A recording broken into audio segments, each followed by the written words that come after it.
Madame le bâtonnier, Monsieur le vice-bâtonnier, Mesdames et Messieurs les bâtonniers, Mesdames et Messieurs les hauts magistrats, mes chers confrères, chers amis du Palais littéraire, Mesdames et Messieurs,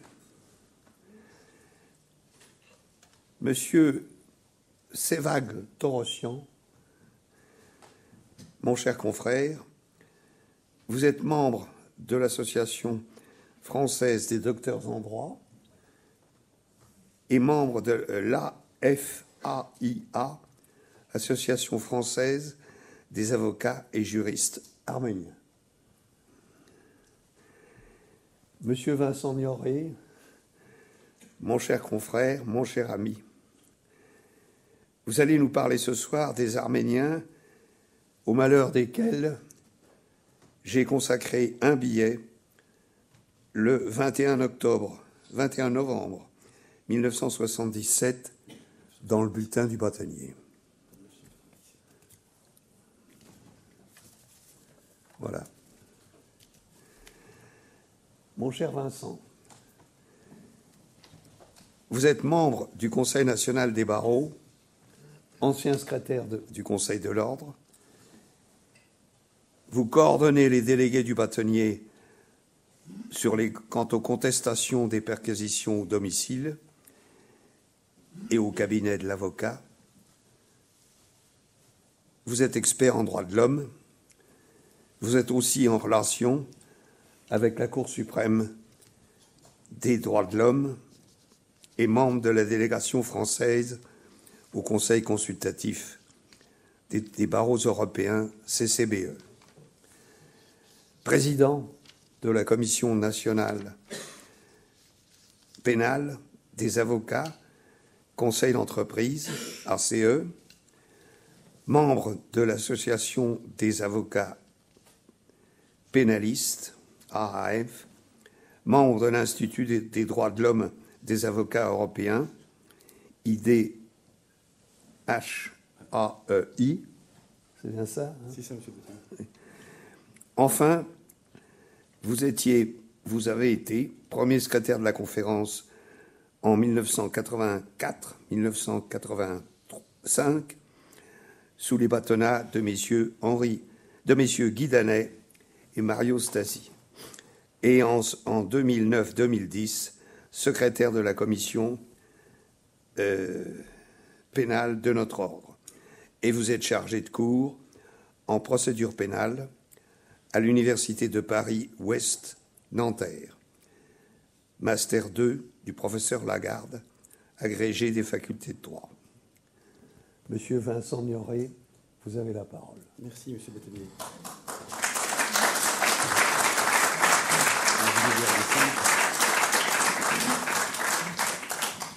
Voilà.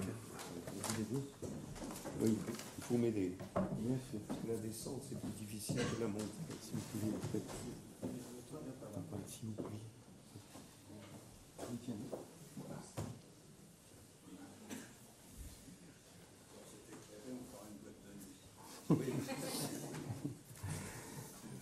Merci, monsieur le bâtonnier Henri Eder, monsieur le Président, pour ces mots si agréables, si touchants, qui me vont droit au cœur. J'avais prévu moi-même une série de présentations, bien sûr. Tout va bien. Avant les présentations, quelques mots, puisqu'il s'agit ce soir de célébrer quelques poètes arméniens disparus, poètes arméniens mais disparus. Et puis la musique aussi. La musique est un langage universel. La poésie est universelle. La poésie arménienne est universelle. Et la musique nous permet de fraterniser entre les peuples. Il y a une jolie phrase que je voudrais lire, qu'on m'a remise tout à l'heure. Il n'y a ni en deçà, ni au-delà, rien que la grande unité où ces êtres qui nous surpassent, les anges, sont chez eux. Merci Hermine Caragueuse de m'avoir remis cet extrait d'un poème qui est de toi. Alors, ce soir, nous allons parler d'universalité.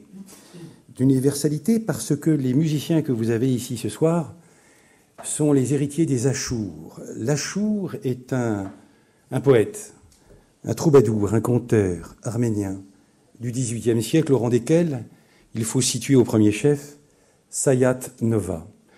Sayat Nova qui refusa de renier sa foi et qui mourut massacré par des soldats persans dans une église. Sayat Nova qui est l'auteur d'un poème chanté, on chantait les poèmes, Kamancha. Kamancha est un instrument de musique, d'où le lien entre poésie et musique. Et c'est un instrument de musique, précisément une vielle à 4 cordes, et dont il est dit qu'elle soulage les cœurs brisés et qu'elle a le pouvoir d'atténuer la souffrance des malades. Alors ce soir, nous avons 3 musiciens d'excellence, les musiciens de la danse. Ils sont 3, en réalité 17. Ce sont des musiciens d'une troupe de danse extraordinaire, l'une des meilleures, je n'ose pas dire la meilleure, Navasart, créée il y a 40 ans, 40 siècles, vous contemple Navasart. Et Navasart, dont on dit qu'elle ne danse pas seulement, elle restitue l'histoire d'un peuple, et sa danse est un hymne à la fierté de tout un peuple. Navasart s'est produite à New York, au Dale Carnegie Hall, à Londres, au Royal Albert Hall, à Paris, à plusieurs reprises au Palais des Congrès depuis de nombreuses années. Si bien que ce soir, nous avons l'honneur et la joie, car c'est un honneur avant tout, d'accueillir David Paboudjan, qui joue du doudouk. Le doudouk est un hautbois arménien qui est taillé dans un bois d'abricotier, mais sauvage. Et puis, Keram Paboudjan, qui lui, le fils, manie le déol, le tambour. Et puis, Veï Der Kaloustian, Der signifie qu'il y a un religieux dans votre famille, Veï. Veï Der Kaloustian, qui est le Saint-Esprit, le Père, le Fils, le Saint-Esprit. 2 manient le doudouk, 1 le déol. Et si bien que ce soir, c'est l'Esprit Saint, dans un corpus saint, le nôtre, nous sommes en famille, qui s'exprime. D'abord, place à la musique.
Chers amis, la question posée ce soir est celle de savoir, comme le dit notre confrère et ami qui est écrivain, Ghislain Dicaro, que j'aperçois, merci Ghislain d'être là, si toute culture est culture de la mort, et de citer Bossuet, je vous adresse à la mort pour être instruit de ce que vous êtes.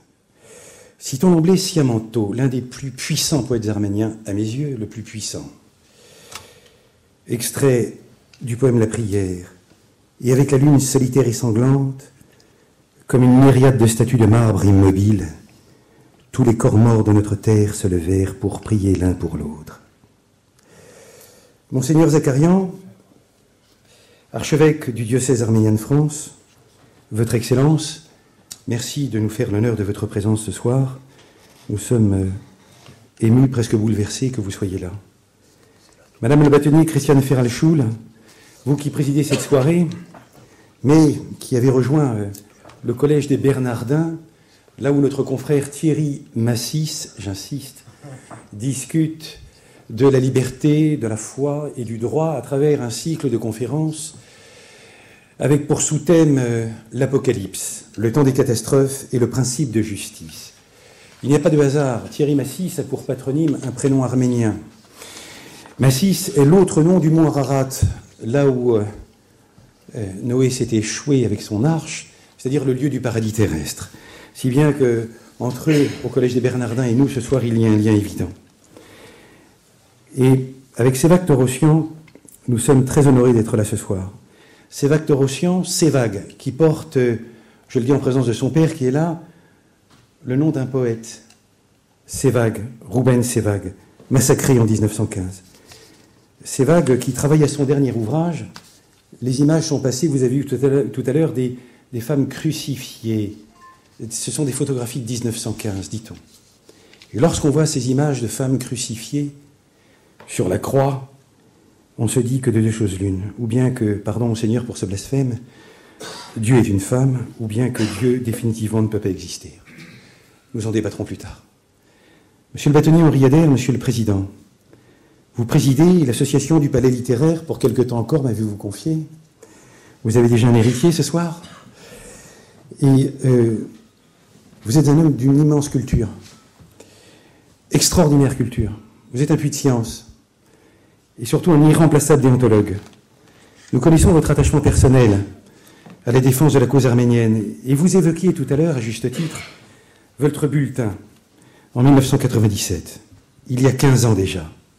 Il y a 15 ans déjà, vous disiez, les rappels de mémoire étaient justifiés dans notre siècle sanglant et trop longtemps attendu à l'égard des Juifs et aussi des Arméniens et des Tziganes.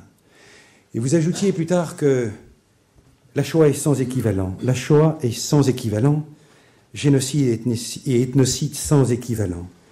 Nous dit Ghislain Dicaro, je te cite pour la deuxième fois, la Shoah constitue une forme unique de génocide, car il s'agit à la fois d'un génocide et d'un ethnocide.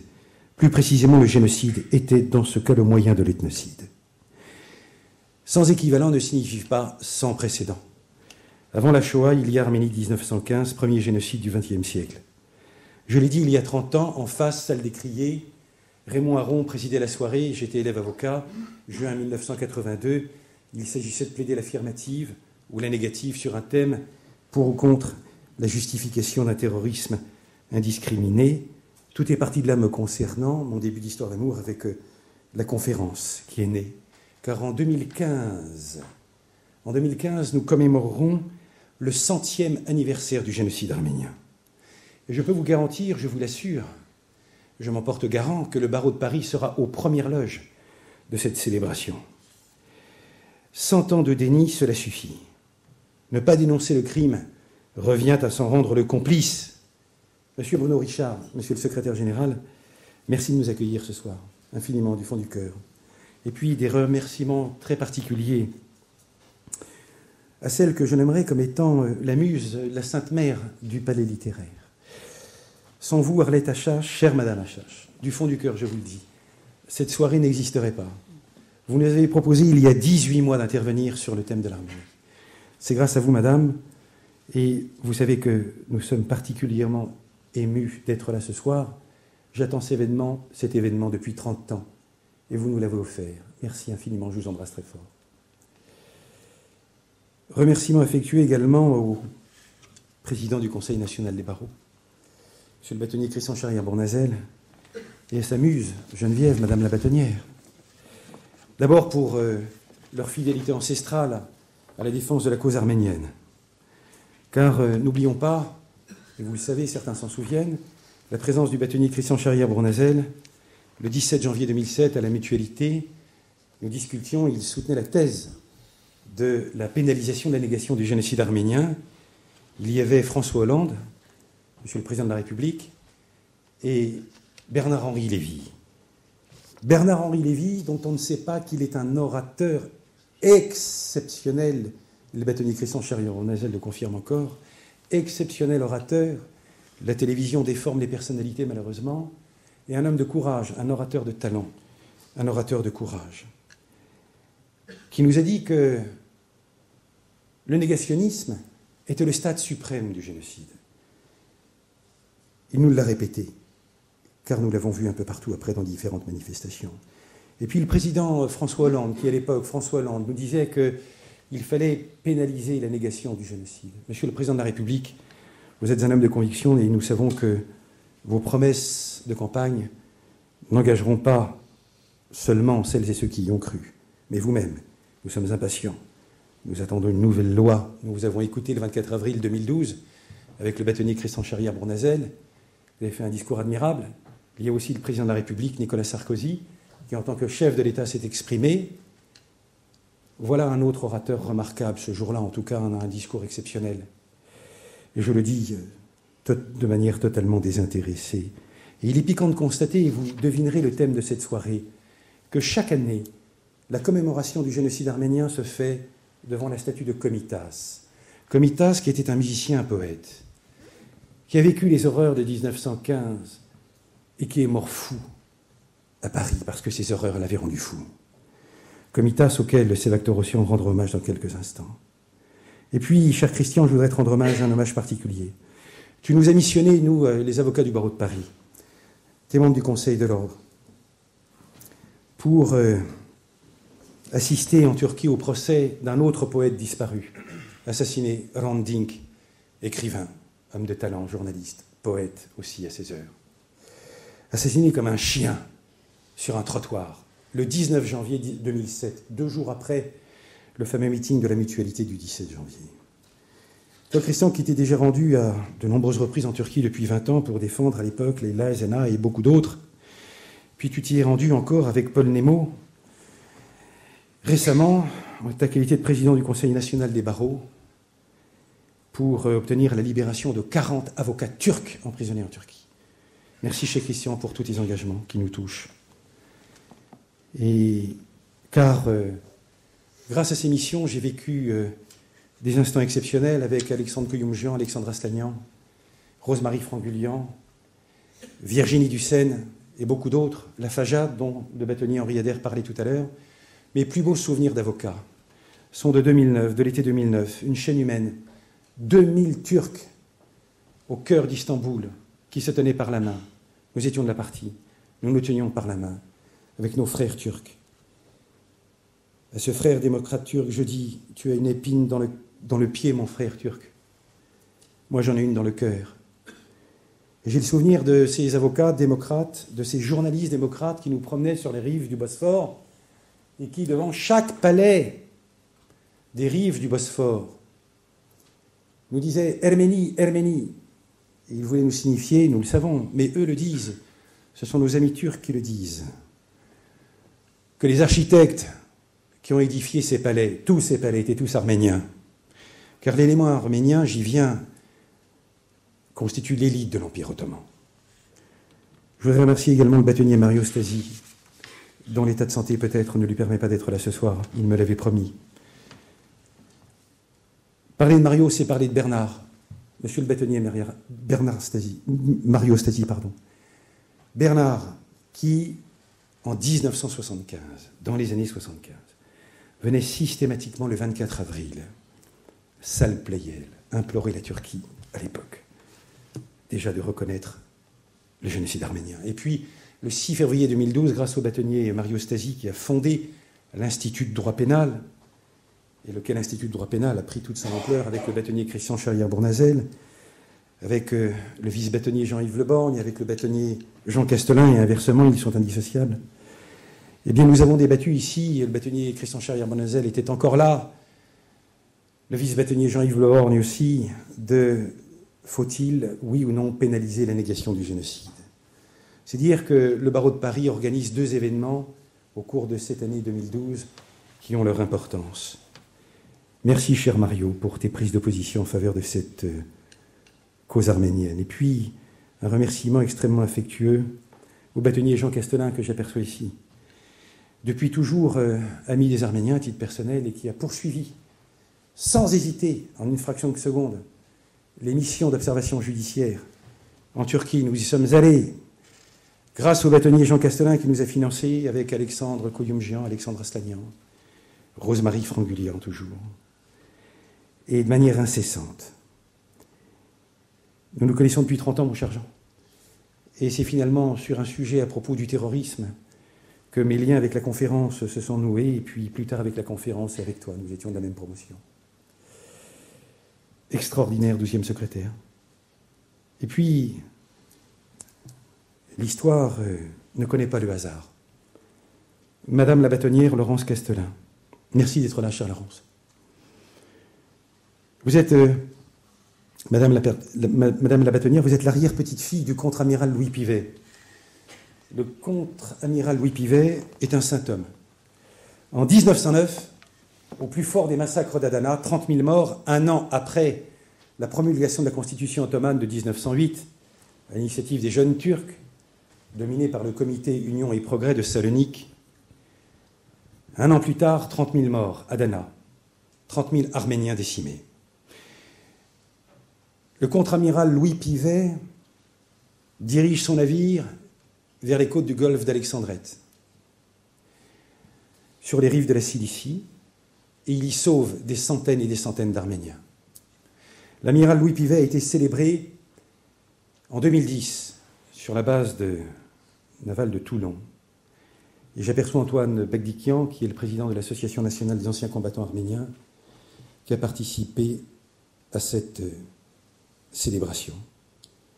Alors, à vous citer tous, messieurs les bâtonniers, madame le bâtonnier Christiane Feralchoul, qui a missionné, elle aussi, plusieurs membres du Conseil de l'Ordre pour se rendre en Turquie, obtenir la libération de 40 avocats emprisonnés.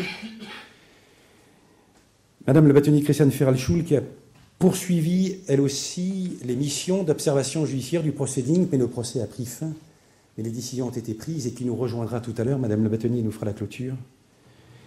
Eh bien, citer tous ces bâtonniers du barreau de Paris, j'ai envie de vous dire, avec ce docteur Ossian, que nous sommes très très fiers, particulièrement fiers d'être avocats au barreau de Paris.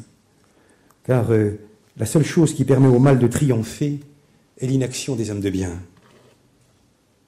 La parole, notre parole d'avocat, comme disaient les présocratiques, est l'ombre de l'acte, l'aube de notre engagement de défense et le crépuscule de notre combat. Mesdames, Messieurs, chers amis, avec orgueil, je dédie cette soirée à ma mère, Asniv, qui s'est envolée il y a quelque temps vers les cimes du mont Ararat, le lieu du paradis terrestre, à mon grand-père maternel aussi, Haïk, rescapé du génocide, qui me l'a décrit. M'en a livré le récit à l'enfant que j'étais, ce récit de l'enfant qu'il n'a jamais été. Toute sa famille fut massacrée. Il fut sauvé par un religieux turc qu'il avait déguisé en petite fille. Poète arménien disparu. Avant de parler de poésie, posons la question de savoir ce qu'est la poésie. Alors, j'ai cherché un texte. Je l'ai trouvé dans Poète vos papiers, vous devinerez, l'un des plus grands poètes. Parler ce soir de poésie, c'est évoquer Aragon, Léo Ferré, Voltaire, Charles Aznavour. Poète vos papiers. La poésie contemporaine ne chante plus, elle rampe. Elle a cependant le privilège de la distinction. Elle ne fréquente pas les mots malfamés. Elle les ignore. On ne prend les mots qu'avec des gants. À menstruel, on préfère périodique. Le snobisme scolaire, qui consiste à n'employer en poésie que certains mots déterminés, à la priver de certains autres, techniques, médicaux, populaires, argotiques, me fait penser au prestige du rince-doigt et du baise-main. Ce n'est pas le rince-doigt qui fait les mains propres, ni le baise-main qui fait la tendresse. Ce n'est pas le mot qui fait la poésie. C'est la poésie qui illustre le mot. Le vers est musique. La lumière, d'où qu'elle vienne, est lumière.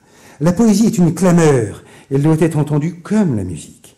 Elle ne prend son sexe qu'avec la corde vocale, tout comme le violon prend le sien avec l'archet qui le touche. Mozart est mort seul, accompagné à la fosse commune par un chien et des fantômes. On sait que Renoir avait les doigts crochus de rhumatisme, que Beethoven était sourd, Ravel avait une tumeur qui lui suça d'un coup toute sa musique. il fallut quêter pour enterrer Béla Bartok. Rutebeuf avait faim, Villon volait pour manger, Baudelaire eut de lancinante aussi de blanchisseuse. La lumière ne se fait que sur les tombes. J'ajoute que Sévac, Siamanto, Varoujan ont été dépecés vivants, attachés à un arbre en 1915. À vos plumes, poète, la poésie crie au secours. Les plus beaux chants sont des chants de revendication. Le vers doit faire l'amour dans la tête des populations. À l'école de la poésie, on n'apprend pas, on se bat. Place à la poésie, homme traqué. N'oubliez jamais que le rire n'est pas le propre de l'homme, mais qu'il est le propre de la société, car l'homme seul ne rit pas. Il lui arrive quelquefois de pleurer. Merci à Léo Ferré. Alors, on sait que la poésie arménienne de la fin du XIXe siècle est née de termes d'un usage moins courant aujourd'hui. Elle est née de l'épouvante et du martyre, notamment chez Siamanto, qui est le plus puissant des poètes arméniens. Et ce soir, nous vous parlerons de ces poètes arméniens, notamment disparus, maudits, massacrés, crucifiés, dépecés, crânes fracassés. Tu nous parleras, ces vagues, de Krikor Zorab, avocat, écrivain, crâne fracassé. La poésie arménienne est aussi ancienne que le peuple arménien.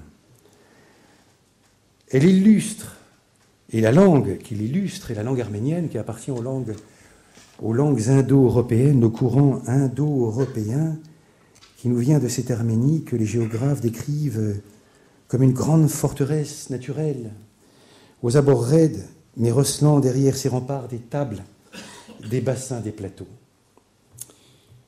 La première difficulté est la traduction de la poésie, il faut la traduire. Je voudrais rendre hommage à deux grands traducteurs, Veille Godel et Luc-André Marcel, et également au Centre de recherche sur la diaspora arménienne pour ses ouvrages. Nous avons ce soir délibérément choisi de vous parler de ces poètes assassinés parce que la poésie illustre le mot carnage, illustre l'horreur. Le génocide arménien de 1915 constitue le premier génocide du XXe siècle perpétré par le Comité Union et Progrès, qui était situé à Salonique et qui se réclamait d'ailleurs des valeurs de l'union, du progrès, de la liberté, de l'égalité, de la fraternité. Certains disent que le Comité Union et Progrès pouvait compter jusqu'à 400 000 membres. Youssouf Fehmi, qui est un littéraire qui écrit dans son ouvrage « La Révolution ottomane » en 1911, qu'il avait entendu dire que les Arméniens, au début du siècle, avaient pour but de recréer le royaume d'Arménie avec ses 12 capitales, son lac de Van et le mont Ararat. Alors pourquoi autant d'insistance, premier génocide du XXe siècle? Parce que récemment, nous avons entendu un autre discours. Jean Daniel, fondateur du Nouvel Observateur, qui titrait Turc et Arménien, le cri de Jean Daniel. Mais quel besoin de crier, alors que l'indignation n'est pas de son côté. Jean Daniel, qui écrivait « L'histoire consiste à faire la preuve, décembre 2011, que ces massacres effectifs des Arméniens par les Turcs constituent un génocide exterminateur. Il y a génocide non simplement lorsqu'il y a crime plus ou moins collectif, mais lorsqu'il y a intention d'extermination. Le cas n'est nullement prouvé en ce qui concerne le massacre des Arméniens par les Turcs. Les Turcs n'ont jamais entrepris d'exterminer systématiquement et méthodiquement les Arméniens, bien qu'ils se soient livrés à d'épouvantables massacres collectifs contre certains d'entre eux. Il arrive que la vieillesse, chez certains, ne soit plus un naufrage, mais le début de la sagesse. Une envolée lyrique et pétillante vers l'au-delà, peut-être. Le lifting des consciences décomplexées. Félicitations.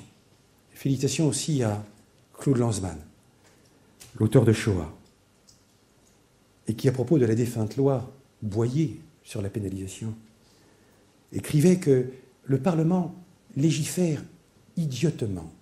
En d'autres termes, que les partisans d'une telle loi sont des idiots.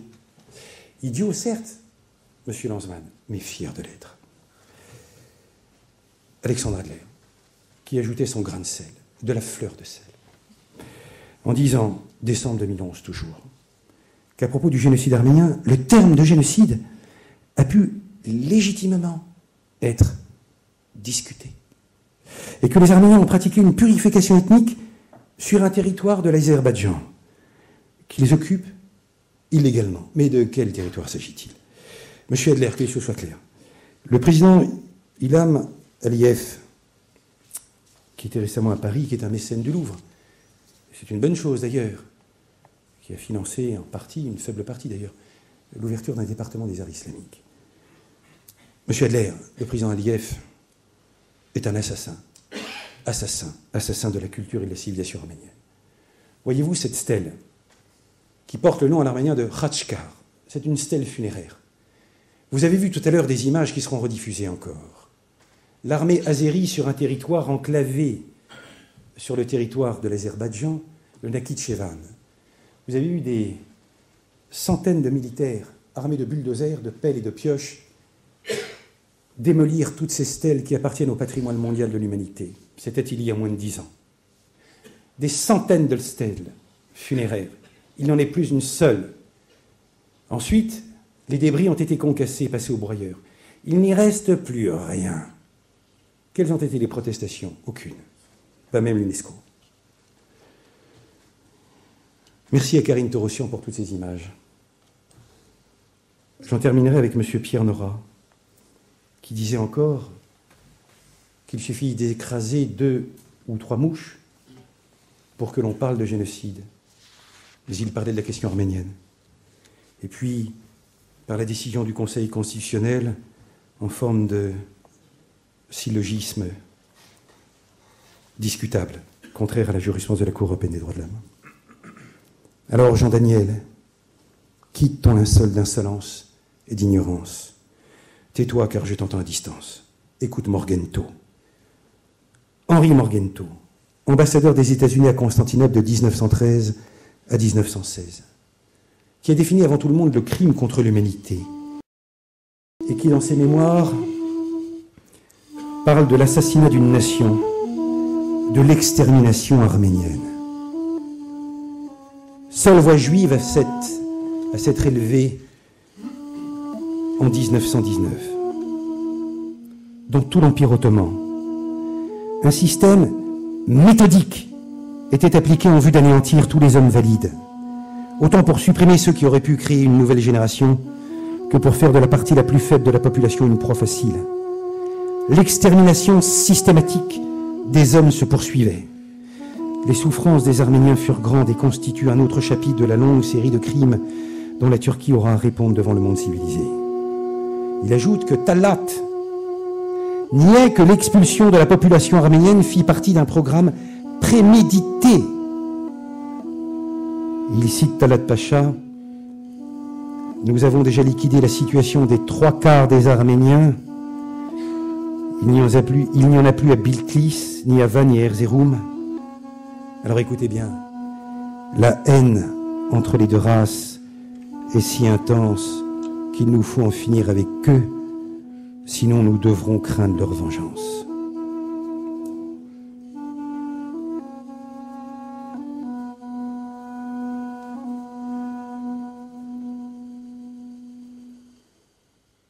Talat était un visionnaire, car il serait exécuté le 15 mars 1921 par un justicier du génocide arménien, Sogomen Tehlirian, défini comme la conscience de l'humanité par les commentateurs de l'époque. Pourtant, Talat Pacha, on ne le sait pas assez, fut premier grand maître du Grand Orient de Turquie à partir de 1909. Et Daniel Ligou, dans son dictionnaire universel de la franc-maçonnerie, nous dit que la maçonnerie turque était composée de Turcs syriens, de Grecs, d'Arméniens, d'Hébreux, et que tous sont fraternisés en 1908 au moment de la promulgation de la Constitution ottomane. Quelques années plus tard, 1915, 1 500 000 morts au minimum, c'est presque 3000 Oradour-sur-Glane. Vous avez la carte du génocide qui a été diffusée tout à l'heure. Et vous voyez 3000 Oradour-sur-Glane dispersés dans l'Empire ottoman. Il y a un témoin oculaire, Johannes Lepsius, un pasteur allemand, 1923, rapport secret sur les massacres d'Arménie. Que dit-il? Comme 90% du commerce de l'intérieur se trouve entre les mains des Arméniens, le résultat de la déportation est que le pays va à la ruine. Comme le plus grand nombre des affaires se fait à crédit, des centaines de commerçants de marque qui ne sont pas arméniens se trouvent mis en faillite. Dans les localités évacuées, il ne reste plus, à part quelques exceptions, un seul maçon, forgeron, menuisier, charpentier, potier, fabricant de tentes, tisserand, cordonnier, bijoutier, pharmacien, médecin, avocat. Ni une seule personne appartenant aux carrières libérales ou s'occupant de quelque métier. Le pays sera réellement dans un état désespéré. Alors, il nous faut définir la poésie qui illustre l'horreur, mais d'abord aborder le récit de l'horreur en deux temps. Le génocide arménien a une particularité, c'est qu'il commence un 24 avril avec l'arrestation et l'extermination, la déportation de 700 intellectuels arméniens de Constantinople. Varoujan, poète de génie, dit-on, poète de génie, le plus grand poète arménien, poète d'Héros, né en 1884. En 1905, on le trouve à l'université de Gand, à étudier la littérature en Belgique. En 1912, il devient le directeur de l'école Saint-Grégoire l'Illuminateur de Constantinople. Et en 1914, il fonde un cercle littéraire qui se réclame de l'ère pré-chrétienne et de l'ère païenne. Extrait du poème Champaïen, qui est un hymne à la sensualité. Dans le palais de marbre du rêve fascinant, où brûlent des candélabres sertis d'étoiles qui déversent une pluie de lumière, je suis cette nuit un monarque vivant dans les fastes de l'Orient. Je possède un trône, des trésors et des femmes blanches à la chevelure abondante. Je contemple une circassienne au beau corps vigoureux qui se trémousse en dansant devant moi sur le tapis garni de perles. De son corps et de sa chevelure parfumée se dégage flot par flot une mer de volupté où je nage avec joie. Elle est la magicienne accomplie des formes et des replis de la chair. Elle possède le secret de faire couler abondamment à travers ses regards et son corps tous les charmes et les délices voluptueux de la femme qui écume devant mes yeux, tels les flots fougueux de la mer. Et elle danse, elle danse, elle danse en tourbillonnant. Elle danse, danse furieusement, danse sans cesse, soumise à ma volonté libertine qui la guide. Elle jette impétueusement son voile fin par-dessus sa tête et expose la nudité de ses seins et son cou de cygne, ainsi que son ventre béni que marque le nombril sombre. Ses cuisses potelées surgissent ainsi que les autres parties secrètes de son corps. Enfin, tous les mystères ineffables de la chair et des formes qu'en un effort suprême l'esprit du Créateur a pu engendrer. Ô nudité sublime, nymphe pudibonde, perdue comme un mystère au sein de l'obscurité, alors je sursaute brûlé de désir en laissant tomber sur mes pieds mon diadème aux éclats de neige. Tâtonnant dans l'obscurité, je découvre la circassienne, guidé par le souple palpitant et sublime de sa poitrine. Puis, saisissant son poignet couvert de sueur, je l'étends sur mon divan garni de peau de léopard, au ce corps aimanté et tendre, pétri de lumière qui écume comme du lait et du sang sur mes bras. Oh, cette chevelure houleuse au sein de laquelle je nage, et courant sans cesse le danger de me noyer dans sa masse. Cette chaleur ardente qui se dégage de ses bras nacrés et voluptueux, avec lesquels elle enlace puissamment mon cou comme un serpent. Enfin, nos corps se confondent dans l'élan d'un baiser ardent. Lorsque j'aurai eu ses lèvres vermeilles dans ma bouche, lorsque j'aurai vidé lentement pendant des heures le contenu de ses veines, oh, c'est alors que seulement qu'il me semblera avoir goûté entièrement aux délices de l'ère païenne, au piment des Indes et à tous les encens de l'Arabie. Daniel Varoujan, poète de génie, poète d'Héros, il y a Siamanto aussi, qui est né en 1878, et qui, lui, a la bonne idée de se rendre à Paris pour étudier les littératures à la Sorbonne. On le retrouve à Genève, et en 1910 à New York, et il retourne à Constantinople. Siamanto qui disait « Mon but n'admet pas la faiblesse ». Récit de l'horreur. Varoujan mourut attaché à un arbre, mutilé de part en part, et ses restes furent jetés aux chiens errants. Depuis Euripide, jamais à notre connaissance, poète n'avait connu une fin aussi effrayante. Il est difficile de ne pas y penser.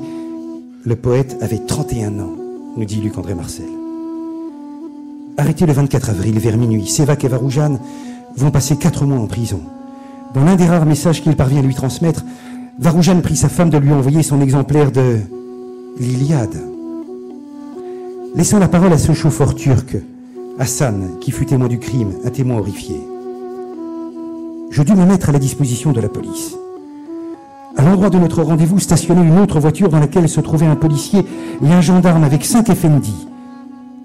L'un était un tout jeune homme, à barbe noire, aux yeux vifs. Ils étaient tous bien habillés.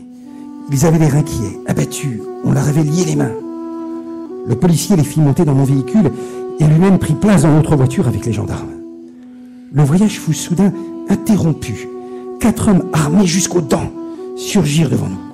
Ils nous saisirent, l'autre cocher et moi, nous lièrent les mains, puis firent descendre les 5 déportés. On leur ordonna de livrer l'argent qu'ils avaient. Comme ils avaient les mains attachées, ce furent le policier et le gendarme qui se chargèrent de les fouiller. Ils les dépouillèrent de tout ce qu'ils avaient. On me délia les mains et on m'ordonna de retourner en ville.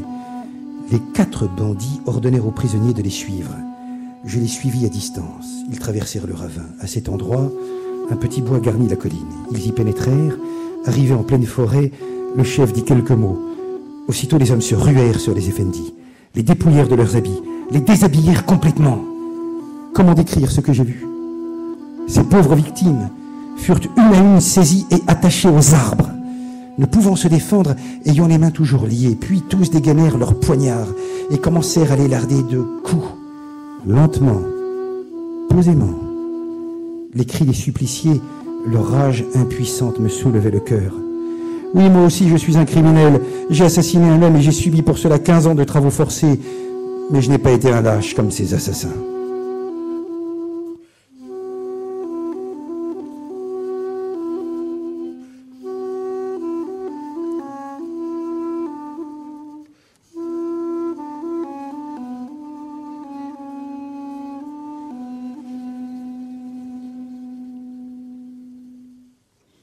On dit de Siamanto qu'il passe, je cite, à travers les foyers détruits, les jardins, les champs abandonnés. Il patauge dans la boue, dans le sang, marche sur les crânes fendus, piétine les ossements épars. L'émotion le prend, non le désespoir. Pas une larme, pas un trait de souffrance n'assombriront son âme. Il saura dompter ses nerfs en même temps. Il relèvera le moral de ceux qui sont pris dans la tourmente. C'est le héros, le chevalier agrippé à son coursier et qui s'efforce d'atteindre l'idéal. Alors, avant d'aborder le poème de Siamanto, l'étranglement, il nous faut parler du récit de l'horreur. C'est la seconde étape.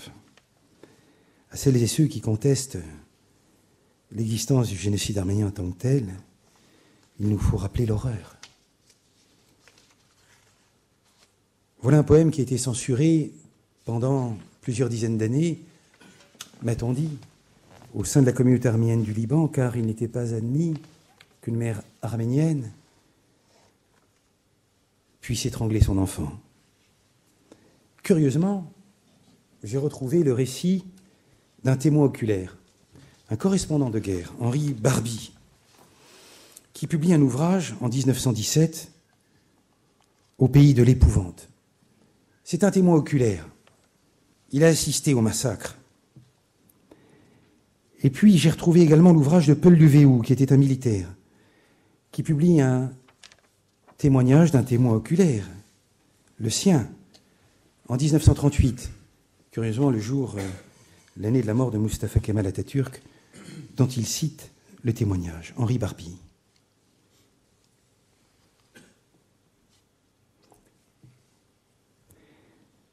Dès les portes de la ville ont lieu des scènes d'indicible horreur.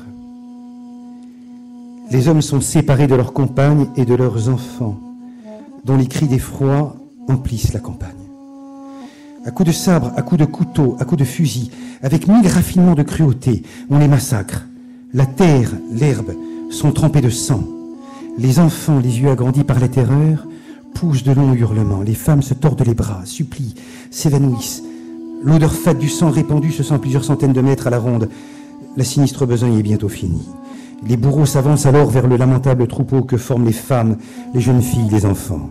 À moitié folles de terreur, serrant les petits contre leur poitrine, les mères regardent venir ces Turcs, dont quelques-uns sont rouges de sang des pieds à la tête. Les voici au milieu d'elles. Les femmes qui viennent voir mourir leur mari, leur père et leur fils ne sont pas au bout de leur martyre. Déjà, les barbares ont saisi quelques enfants, les emportent jusqu'au rocher voisin, les ont jetés dans la mer. À présent, ils dénouent furieusement les bras maternels qui enserrent les bébés. Les yeux secs des mères étranglent elles-mêmes leurs petits pour que le Turc ne les torture pas. Les enfants, les uns après les autres, sont arrachés à leur mère. Les bourreaux, les tenant par les pieds, leur brisent le crâne sur les rochers, ou bien, les saisissant à deux mains d'un seul coup, leur cassent les reins sur leurs genoux.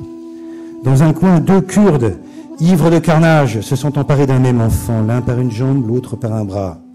Ils ont tiré ensemble, en sens contraire, avec tant de violence que le bras de l'enfant arraché reste aux mains de l'un d'eux. Quand les petits sont tous morts, la horde passe aux femmes. La plupart meurent égorgées à coups de couteau, éventrées à coups de sabre. Les hurlements des victimes sont si effroyables qu'on les entend de Trébizonde. Paul du Véou, La Passion de la Cilicie.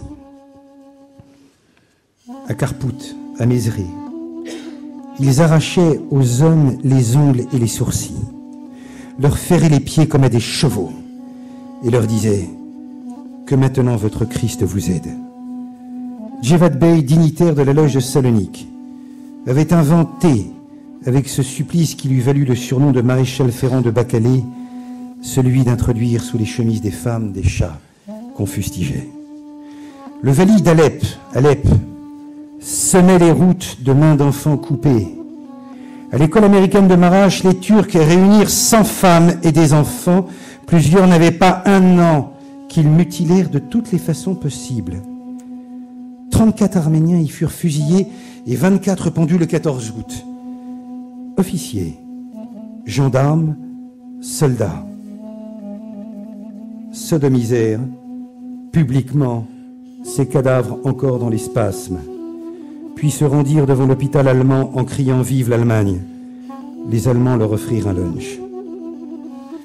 Dans la région du 4e corps d'armée, et d'après les ordres reçus, écrivit le général Kadin Pacha à son gouvernement, toute la population masculine a été tuée.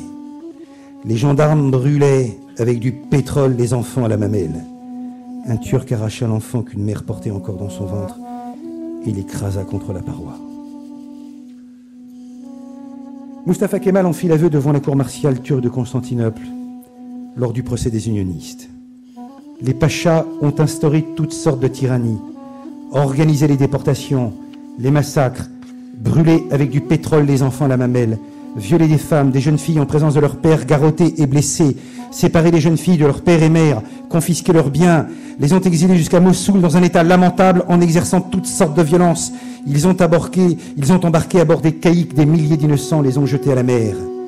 Ils ont fait marcher pendant des mois entiers des vieillards affamés, les ont astreints des travaux forcés, ils ont fait jeter les jeunes femmes dans des maisons de tolérance, établies dans des conditions épouvantables et sans précédent, dit-il, dans l'histoire d'aucune nation.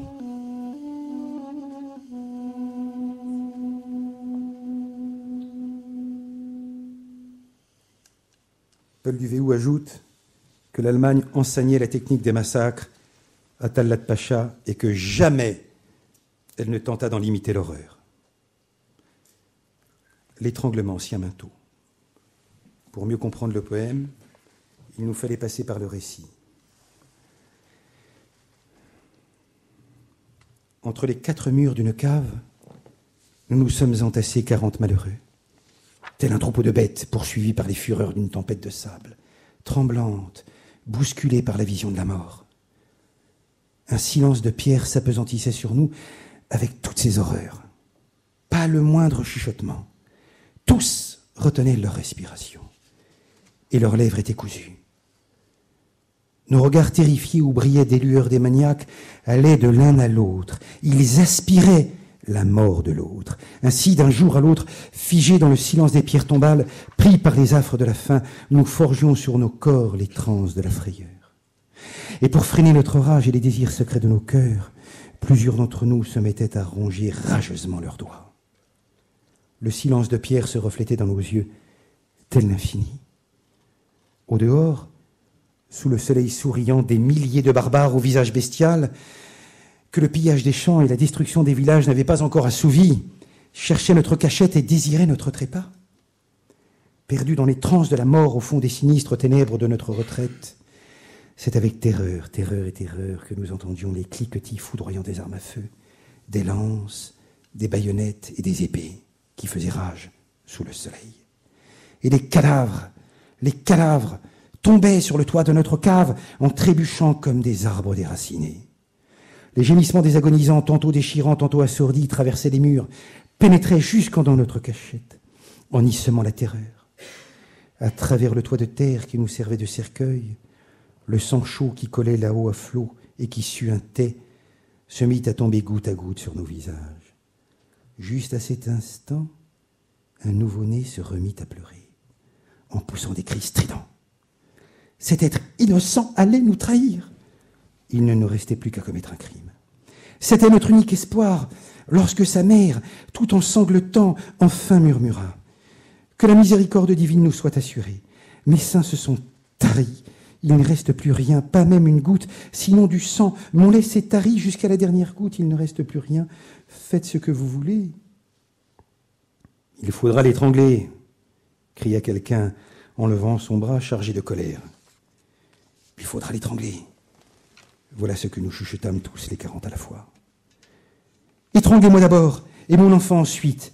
Ça y est, on nous a découvert. On donne déjà des coups de pioche. Nous avons été trahis tous à la fois. On déblaye déjà le toit. Voilà de la terre qui tombe. Voilà la lumière qui perce. Je vous en supplie, étranglez-moi. Voici mon cou. Peuvent-ils jamais s'émanciper? Était-ce ainsi qu'on aurait dû se sauver? Depuis lors, cette pauvre femme se traîne dans les rues, à moitié nue. S'agrippe comme une folle aux trousses des inconnus, des passants, des ennemis et des étrangers, et elle gémit. Voyez-vous ces mains? Les voyez-vous ces mains? C'est moi-même qui, de mes mains, ai étranglé mon nouveau-né dans la cave. Croyez-moi, oui, c'était moi-même. Vous êtes injuste. À votre tour, ayez au moins la pitié de m'étrangler. Mes mains sont impuissantes. Oui, c'est moi qui ai étranglé mon nouveau-né dans la cave, en y mettant toutes mes forces. Vous êtes des gens sans cœur. Étranglez-moi donc. Mes mains n'ont plus assez de force.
L'histoire arménienne coule dans les veines du peuple arménien, sa mémoire et son sang.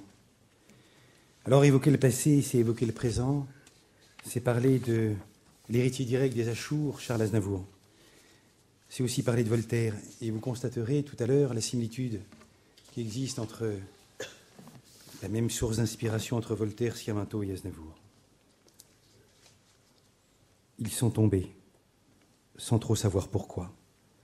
Hommes, femmes, enfants qui ne voulaient que vivre, avec des gestes lourds comme des hommes ivres, mutilés, massacrés, les yeux ouverts d'effroi, ils sont tombés en invoquant leur Dieu, au seuil de leur église ou le pas de leur porte, en troupeaux de désert titubant en cohorte, terrassés par la soif, la faim, le fer, le feu, nul n'éleva la voix dans un monde euphorique, tandis que croupissait un peuple dans son sang. L'Europe découvrait le jazz et sa musique. Les plaintes de trompettes couvraient les cris d'enfants. Ils sont tombés pudiquement, sans bruit, par milliers, par millions, sans que le monde bouge, devenant un instant minuscule fleur rouge, recouvert par un vent de sable et puis d'oubli. Ils sont tombés les yeux pleins de soleil comme un oiseau quand vole une balle fracasse, pour mourir n'importe où et sans laisser de traces. Ignorés, oubliés dans leur dernier sommeil, ils sont tombés en croyant ingénus que leurs enfants pourraient continuer leur enfance, qu'un jour ils fouleraient des terres d'espérance dans des pays ouverts d'hommes aux mains tendues. Moi, nous sommes de ce peuple qui dort sans sépulture, qui a choisi de mourir sans abdiquer sa foi, qui n'a jamais baissé la tête sous l'injure, qui survit malgré tout et qui ne se plaint pas. Ils sont tombés pour entrer dans la nuit éternelle des temps. Au bout de leur courage, la mort les a frappés, sans demander leur âge, puisqu'ils étaient fautifs d'être enfants d'Arménie.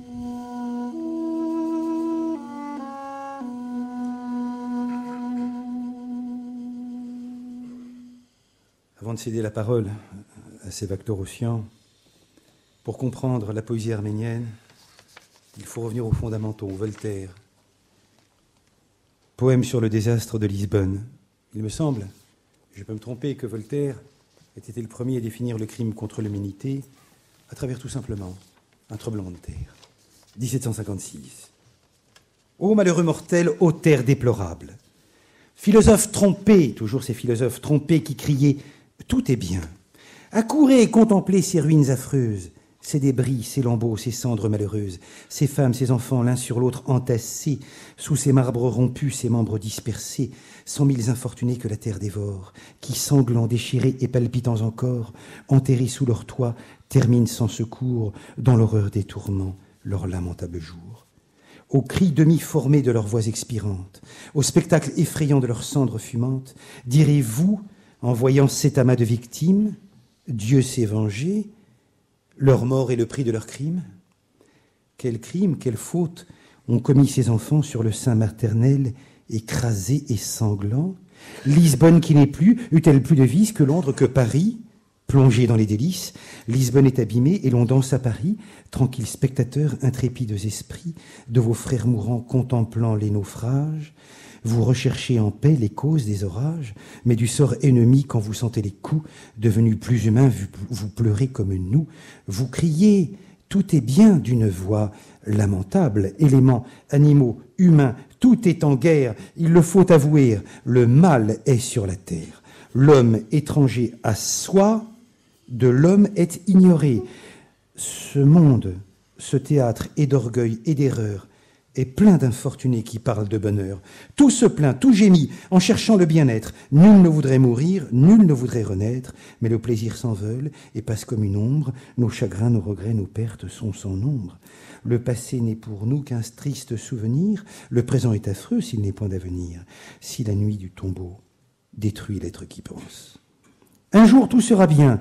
Voilà notre espérance. Tout est bien aujourd'hui. Voilà l'illusion. Les sages me trompaient, et Dieu seul a raison. Humble dans mes soupirs, soumis dans ma souffrance, un calife autrefois, son heure dernière, au Dieu qu'il adorait, dit pour toute prière, « Je t'apporte, ô seul roi, seul être illimité, tout ce que tu n'as pas dans ton immensité, les défauts, les regrets, les maux et l'ignorance. » Mais il pouvait encore ajouter l'espérance. Alors, qui oserait faire le reproche à Sciamento, à Aznavour, d'avoir été inspiré par Voltaire, puisse, cette soirée, perpétuer la mémoire qui n'est pas seulement notre passé, notre présent, notre avenir, mais qui avant tout est notre sang. Permettez-moi de vous adresser à Sévactorossian pour être instruit de ce que sont nos poètes, de ce que nous sommes. Merci.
Ils ont disparu. Disparu, oui, mais disparu dans les deux sens du terme. Ces créatures mortelles qui sont un jour apparues, puis parties, et dont personne ne sait où elles se trouvent. Car on les a fait disparaître, volontairement, comme si leur héritage constituait un danger. Pour la première fois dans l'histoire, l'extermination d'un peuple se programmait d'une manière froide et calculée, en partant d'une idée diabolique. Les poètes doivent mourir. Car c'est par eux que l'œuvre d'anéantissement a commencé, ce maudit 24 avril 1915. Ils ont commencé par les poètes. Ils ont commencé par déporter et massacrer les poètes, les intellectuels, les avocats, les hommes politiques, les religieux, ceux qui étaient les gardiens de la parole, ceux qui avaient pour mission sacrée de transmettre la culture. 24 avril. 24 avril, date symbolique aujourd'hui de la commémoration du génocide dans le monde entier. 24 avril, date du commencement des exactions, mais 24 avril surtout, date de l'arrestation de quelques 700 intellectuels. C'est par eux que tout a commencé. Tuer les écrivains, les intellectuels, les avocats, déraciner une forêt vivante, brûler les racines de la culture, décapiter une nation. Pourquoi ? Eh bien pour le reste, parce que le reste, pour les femmes, les enfants, les vieillards qu'ils n'auraient plus qu'à déporter jusque dans les déserts de Syrie, le reste ne serait plus que détail de l'histoire. Ils sont partis tous ensemble donc, ce matin d'avril. Ils sont venus les chercher, un par un, tous. C'était un 24 avril.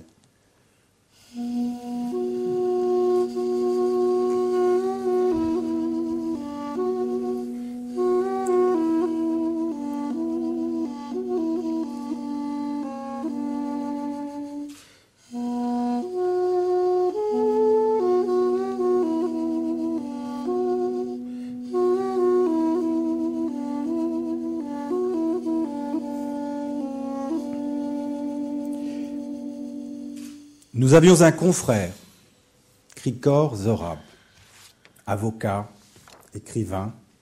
Il n'était pas poète, mais prince de la nouvelle, comme on disait de lui. Il avait été poursuivi pour avoir défendu des détenus politiques et il s'était exilé. Après 13 années d'exil, il était revenu à Constantinople à la faveur du rétablissement de la Constitution pour devenir professeur de droit pénal à l'université de Constantinople. Élu député, Zorab était sans doute l'homme politique arménien le plus connu de tout l'Empire ottoman. Il participait activement aux commissions législatives, il était également conseiller du gouvernement. Et voilà que ce 24 avril 1915, tous les notables arméniens étaient arrêtés, Zorab était épargné. Épargné, mais pas pour très longtemps. Après les rafles, Zorab allait trouver le ministre de l'Intérieur, son ami, son frère, Talat Pacha, retenez ce nom, avec qui il avait en commun la franc-maçonnerie.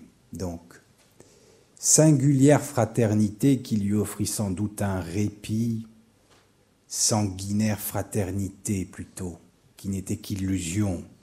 Le ministre se justifia auprès de Zorab et lui apprit une révolte dans la région de Van, en réalité invoquée comme une révolte générale de l'ensemble des Arméniens, et lui demanda de ne pas s'opposer à la vague d'arrestation. Le sanguinaire ministre de l'Intérieur se justifiait ainsi. « Au jour de notre faiblesse, vous nous avez sauté à la gorge et avez ouvert la question des réformes arméniennes. Voilà pourquoi nous profitons de la situation favorable dans laquelle nous nous trouvons pour disperser tellement votre peuple que vous vous ôterez de la tête pour 50 ans toute idée de réforme. En juin 1915, Zorab était finalement arrêté et devait être déporté vers Alep, en Syrie. Son épouse Clara et ses 4 enfants se réfugiaient en Europe. Et Zorab fut expédié par chemin de fer, donc sur Alep, et de là il devait être transféré pour comparaître devant un conseil de guerre. Sa voiture fut interceptée en réalité par une bande de tchétés, des voyous qui contrôlaient les routes du nord qui menaient vers les déserts de Syrie. Coup monté, Zorab fut saisi par ces brigands, dont les témoignages du principal bourreau figurent encore dans les archives du génocide arménien. Et le bourreau témoigne « J'ai saisi Zorab, je l'ai jeté à terre et je lui ai écrasé la tête avec une grosse pierre jusqu'à ce qu'il meure. » Le ministre Talat fit alors annoncer à la femme de Zorab que son mari, malade du cœur, atteint d'apoplexie, aurait succombé. On a même demandé au médecin local d'établir un faux certificat de décès qui fut remis à la veuve. Mais la vérité éclata, parce que dans une séance du 28 novembre 1916, la question fut évoquée au sein du Parlement lui-même et le gouvernement dut reconnaître que le député Zorab avait été assassiné.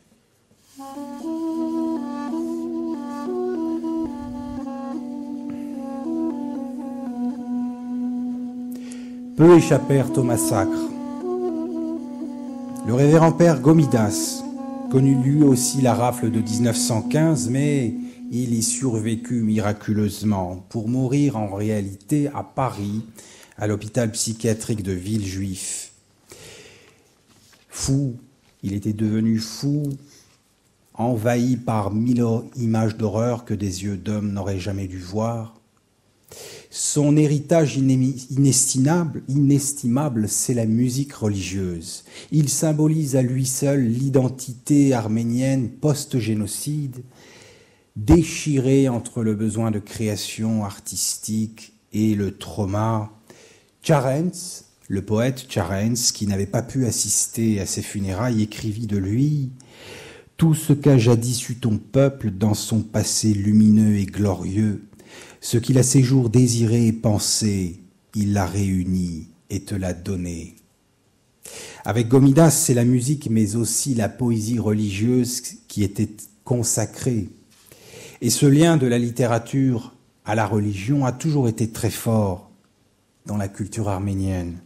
Comme en témoigne ce poème le plus connu sans doute de Vahan Tekeyan, que je voudrais lire, en tout cas 4 lignes, puisque mon archevêque est là aujourd'hui et m'a fait cette grande joie, l'Église arménienne. L'Église arménienne est l'importante forteresse de la foi de mes ancêtres. Ils l'ont fait sortir de la terre pierre par pierre. Ils l'ont fait descendre du ciel rosée par rosée, nuage par nuage, et ils se sont ensevelis docilement dans son sein avec sérénité.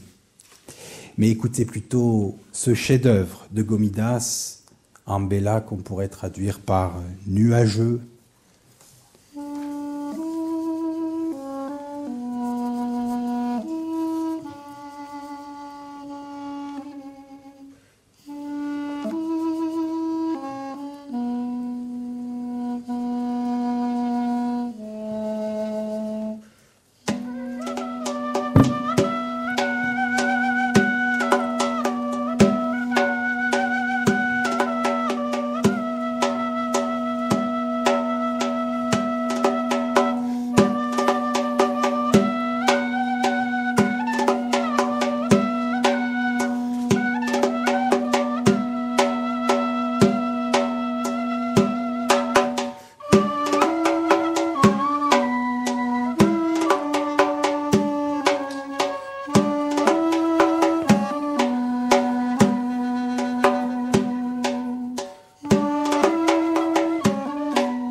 Merci.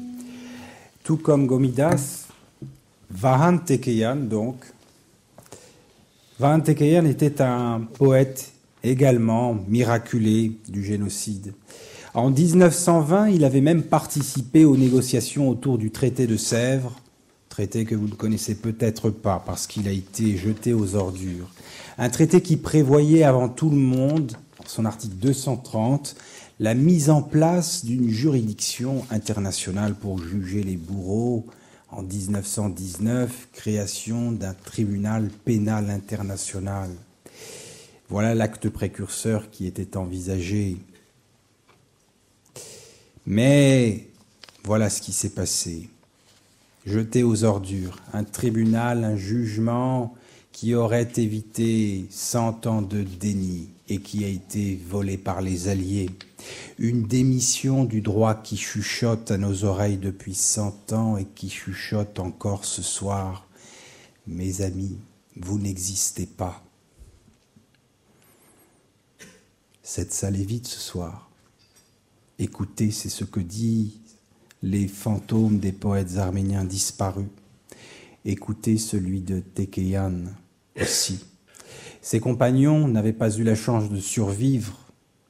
Et nous voyons dans la poésie de Tekeyan une quasi constante, auto-analytique, qui dépeint l'univers psychologique et affectif du génocide auquel il a échappé avec la culpabilité du survivant de carnage. Écoutez son fantôme maintenant qui nous raconte l'agonie de survivants comme s'il la vivait encore et encore. Un événement épouvantable se perpètre là-bas dans les ténèbres. On tue une nation douée de vitalité et de vertu. Elle possédait le génie de vivre et de renaître sans cesse. Ah, comme elle s'était embellie et comme elle s'était rajeunie. Et cette nation était la nôtre et on l'extermine en ce moment. On la tue.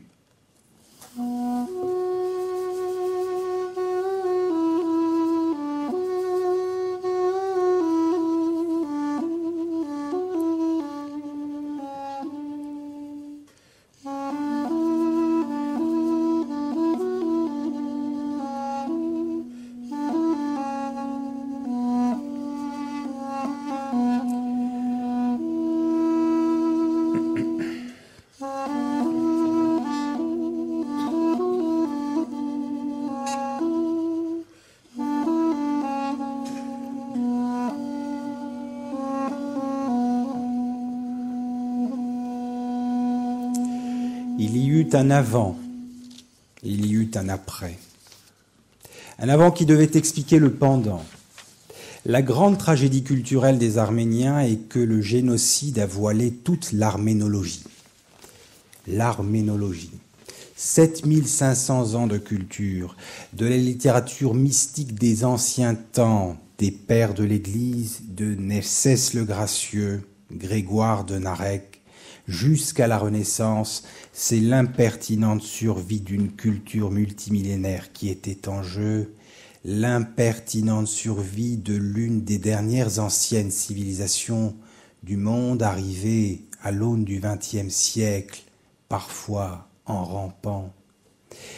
Grégoire de Narek, poète mystique du Moyen-Âge, auteur du monumental poème Le Livre des Lamentations qu'on considère encore aujourd'hui comme un chef-d'œuvre de la poésie médiévale.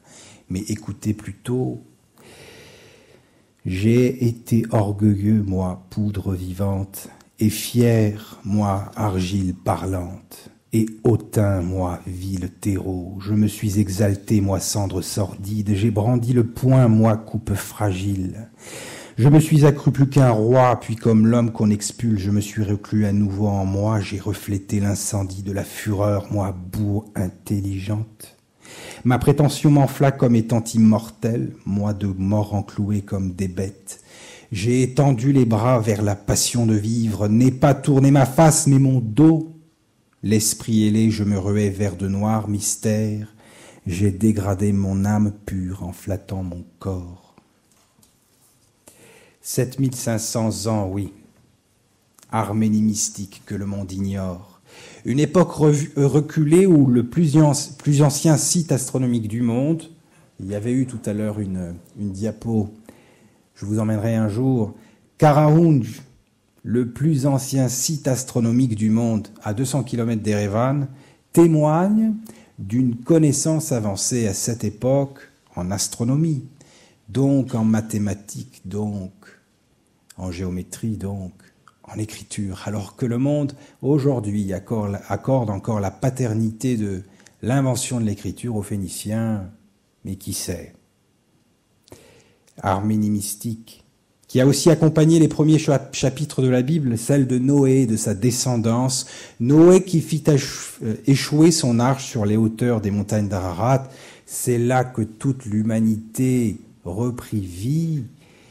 Mais donc, nous venons tous de l'Ararat, car ce sont les fils de Noé, Sem, Cham et Japheth, qui ont décidé des lignées, du partage du monde. Alexandre Dumas, écrivait en 1859 son éloge de cette terre mystique, presque sympathique. C'est en Arménie qu'était situé le paradis terrestre, disait-il. C'est en Arménie que prenaient leur source les 4 fleuves primitifs qui arrosaient la terre. C'est sur la plus haute montagne d'Arménie que s'est arrêtée l'arche. C'est en Arménie que s'est repeuplé le monde détruit. C'est en Arménie enfin que Noé, le patron des buveurs de tous les pays, a planté la vigne et essayé la puissance du vin. Ils viennent de loin, vous voyez, de très loin, du fin fond des âges, d'une histoire que vous ne connaissez peut-être pas et qui a été entièrement voilée. Car un génocide est aussi culturel. Au-delà des hommes, c'est la culture qui est visée. Les origines de la littérature arménienne, elles remontent au 5e siècle, tel qu'on la connaît aujourd'hui, 5e siècle avant Jésus-Christ. La tradition est orale, l'alphabet arménien ayant été créé, l'alphabet qu'on connaît aujourd'hui ayant été créé au 5e siècle après Jésus-Christ. Et ça, c'est une originalité de cette culture. Nous sommes capables de dater la création de l'alphabet, 405 après Jésus-Christ. Mais la littérature a toujours été la voie royale de la culture arménienne, bien que moins connue que la musique, l'architecture, l'enluminure. C'est une unité remarquable qui l'a unie dans toute l'histoire de cette littérature, unité de langue, mais aussi unité de l'esprit. Aux heures, aux jours même, heureux de son histoire, le poète a chanté la gloire de ses dieux, la femme, l'amour, la joie des fêtes populaires, ses princes. Et au jour sombre des défaites et d'oppression, c'est à ces singuliers combattants qu'a été confiée la tâche de remonter le moral de la nation, celui aussi d'éveiller un avenir meilleur, en réveillant un passé glorieux, parfois mythologique. Et dans les terribles heures d'anéantissement, les poètes ont témoigné de l'indicible, car l'historien seul ne pouvait suffire. Le travail de l'historien était trop académique pour restituer la réalité de l'horreur. Le poète a été là pour accompagner le témoignage, car son œuvre, elle, pouvait se permettre de crier. La littérature arménienne ne s'est pas pour autant fermée aux courants de pensée extérieurs. Vincent l'a bien rappelé tout à l'heure. Les disciples de Saint Mesrope, Mesrope étant le créateur de l'alphabet, sont allés puiser dès le 5e siècle aux sources grecques et syriaques pour donner ce qu'on a appelé l'âge d'or de la littérature arménienne, donc au 5e siècle, puis l'âge d'argent au 12e siècle, jusqu'à la Renaissance du 19e siècle. Tous ces cycles ont pu correspondre à une ouverture vers l'Occident. Oui, il y a eu un avant et il y a eu un après.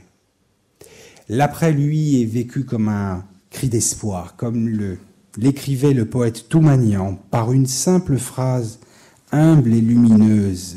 « Vivez mes enfants, mais ne vivez pas ce que nous avons vécu. » L'après-génocide, c'est aussi une grande période de dynamisme littéraire. De 1940 à 70, c'est une effusion de poètes comme on n'en avait jamais connu. Shiraz, Sevag, Sarmen, Gevorg Emin, Hamosarian, Hovannes Toumanian. Sevag, il y en a deux en fait. Il y a celui qui est mort pendant le génocide et le grand poète de la période soviétique. Il y en a beaucoup. Ceux qui devaient s'expliquer sur cette nouvelle effusion de poètes, c'est la génération qui commençait à parler, qui commençait à écrire, comme si la vie, disait Sévacque, tiens, comme si la vie tout à coup fut lavée de la boue qui la couvrait. Comme si la vie tout à coup fut lavée de la boue qui la couvrait. C'est donc la poésie qui a permis avant tout de libérer la parole.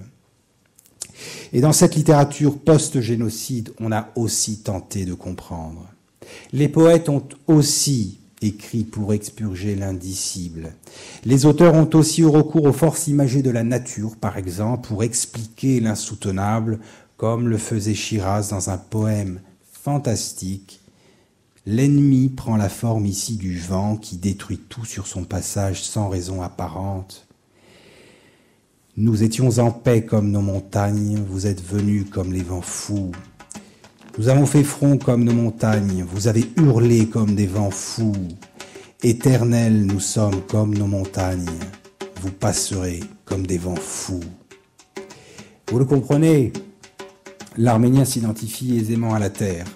Nous sommes nos montagnes, criait le peuple il y a encore quelques années dans les rues d'Erevan, pour expliquer que le peuple ne pouvait s'amputer d'un morceau de territoire.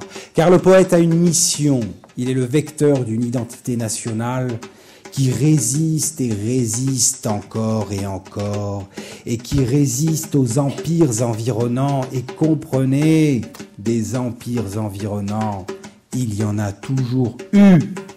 Turcs, Tatars, Mongols, Perses, Russes, Arabes. Rouben Sévacque résumait cette mission de résistant parce que le poète arménien est un résistant. Rouben Sévacque disait donc, le poète chantera dans la lumière ou dans les ténèbres. Ainsi, il n'y a pas d'alternative parce que le poète n'aime pas les compromis.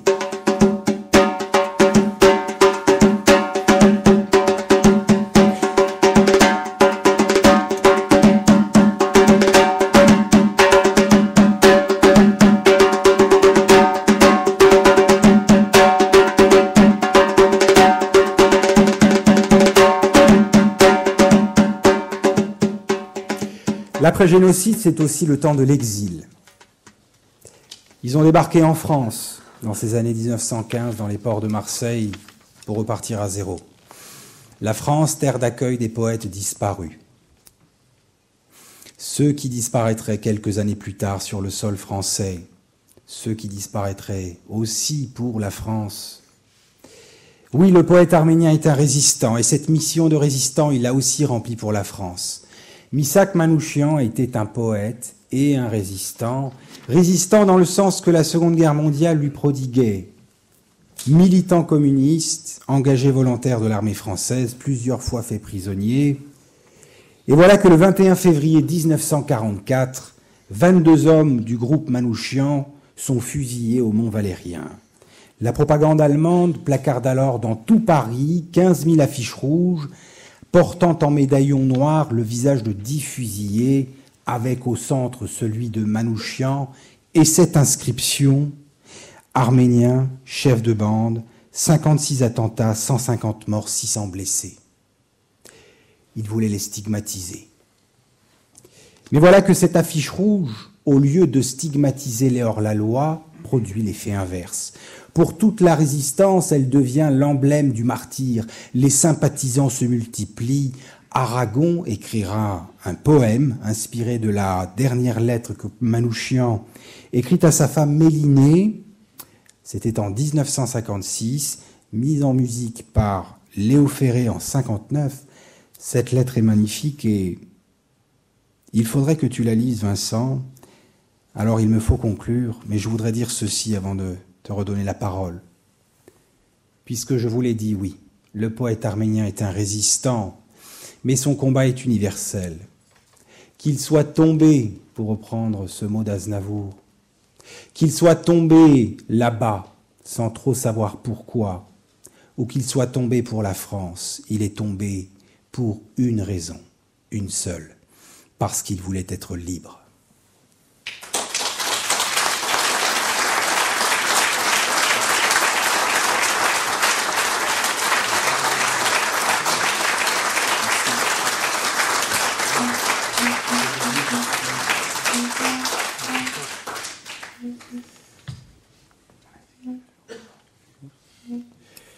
Ma chère Mélinée, ma petite orpheline bien-aimée, dans quelques heures, je ne serai plus de ce monde. Nous allons être fusillés cet après-midi à 15 heures. Cela m'arrive comme un accident dans ma vie. Je n'y crois pas, mais pourtant, je sais que je ne te verrai plus jamais. Que puis-je t'écrire? Tout est confus en moi et bien clair en même temps. Je m'étais engagé dans l'armée de libération en soldat volontaire et je meurs à 2 doigts de la victoire et du but. Bonheur à ceux qui vont nous survivre et goûter la douceur de la liberté et de la paix de demain. Je suis sûr que le peuple français et tous les combattants de la liberté sauront honorer notre mémoire dignement. Au moment de mourir, je proclame que je n'ai aucune haine contre le peuple allemand et contre qui que ce soit. Chacun aura ce qu'il méritera comme châtiment et comme récompense. Le peuple allemand et tous les autres peuples vivront en paix et en fraternité après la guerre, qui ne durera plus longtemps. Bonheur à tous. J'ai un regret profond de ne pas t'avoir rendue heureuse. J'aurais bien voulu avoir un enfant de toi, comme tu le voulais toujours. Je te prie donc de te marier après la guerre, sans faute, et d'avoir un enfant pour mon bonheur et pour accomplir ma dernière volonté. Marie-toi avec quelqu'un qui puisse te rendre heureuse. Tous mes biens et toutes mes affaires, je les lègue à toi, à ta sœur et à mes neveux. Après la guerre, tu pourras faire valoir ton droit de pension de guerre en tant que ma femme, car je meurs en soldat régulier de l'armée française de la libération. Avec l'aide des amis qui voudront bien m'honorer, tu feras éditer mes poèmes et mes écrits qui valent d'être lus. Tu apporteras mes souvenirs, si possible, à mes parents en Arménie. Je mourrai avec mes 23 camarades tout à l'heure, avec le courage et la sérénité d'un homme qui a la conscience bien tranquille, car personnellement, je n'ai fait de mal à personne, et si je l'ai fait, je l'ai fait sans haine. Aujourd'hui, il y a du soleil. C'est en regardant le soleil et la belle nature que j'ai tant aimée que je dirai adieu à la vie et à vous tous.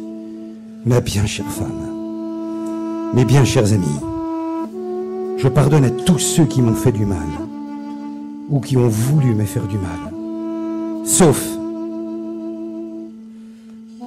à celui qui nous a trahis pour racheter sa peau et ceux qui nous ont vendus.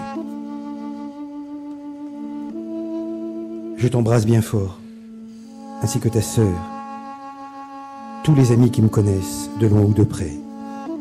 Je vous serre tous sur mon cœur. Adieu. Ton ami, ton camarade, ton mari.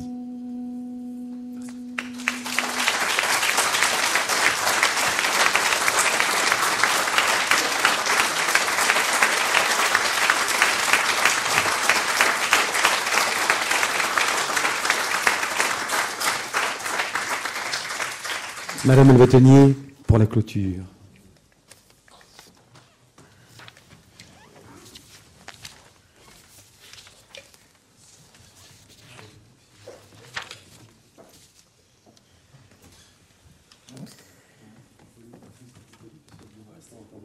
Asseyez-vous.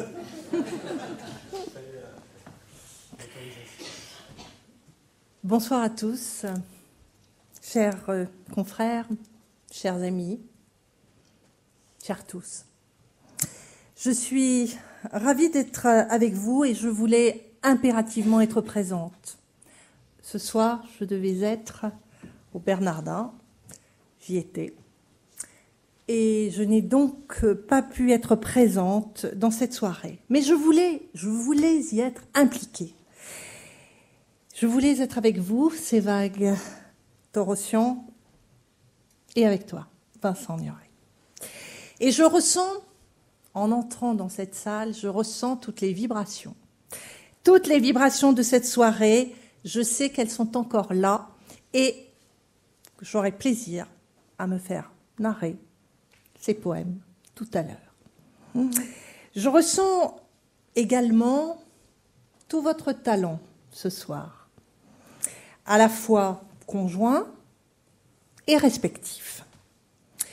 Je sais qui vous êtes dans la défense des droits de l'homme. Je sais qui vous êtes dans la défense des droits des diasporas. Vous êtes toujours impliqués, vous êtes toujours ardents. Et ces quelques mots seront de toute façon en dessous, bien en dessous de toute l'estime que j'ai et de toute mon affection. Sachez-le. Alors Vincent, je m'adresse d'abord à toi. Vincent, tu baignes dans la culture arménienne. Nous le savons encore plus ce soir. Ta mémoire est pleine des récits de ton grand-père qui te relatait le génocide arménien. Avril 1915, juillet 1916, n'oublions pas. Le destin t'a fait naître rue de la Défense. Il fallait le faire. À Issy-les-Moulineaux, rue de la Défense, cette défense qui t'anime, toujours sur le pont pour la Défense, Vincent. Et la maison de ton enfance, mais est-ce donc un destin, Vincent, se situe juste à côté de la maison de la culture arménienne, qui l'aurait parié, mieux encore dans le quartier arméno-italien.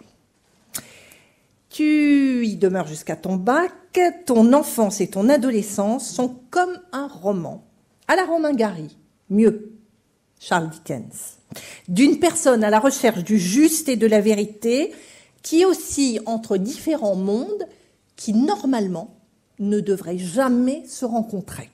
Jamais, ce sont des mondes qui, habituellement, ne se côtoient pas.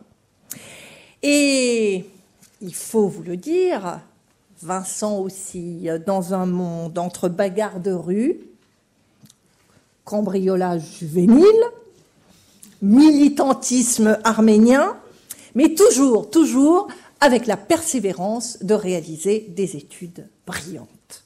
Brillante élève, et pourtant, tu es viré du lycée pour indiscipline.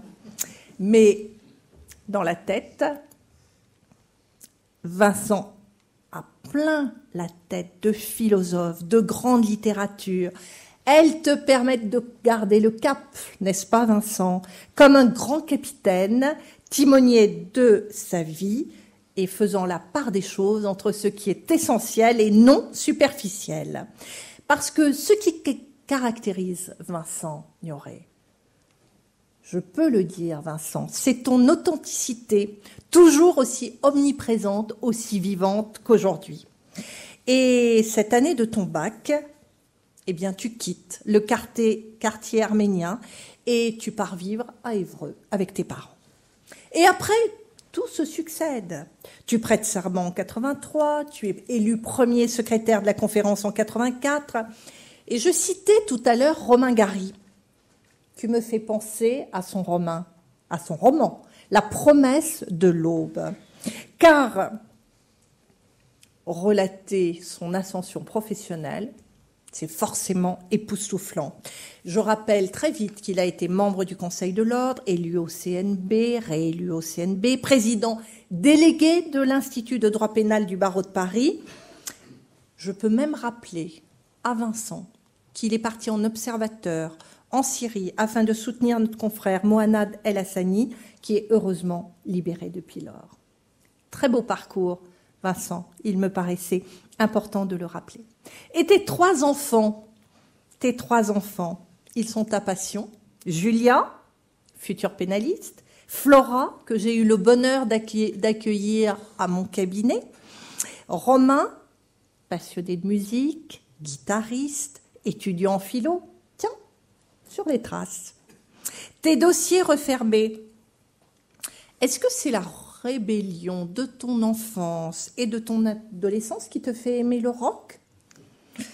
Tu es joueur de rock. Peut-être que certains ne le savaient pas ce soir. Autre soirée à organiser. Tu collectionnes des guitares, des Fenders ou Gibsons. Plein de bonnes choses, Vincent. C'est du bonheur. C'est toujours du bonheur d'être avec toi. C'est vague. C'est bien évidemment ce qui vous réunit tous les deux, Vincent et toi, cher Sévague.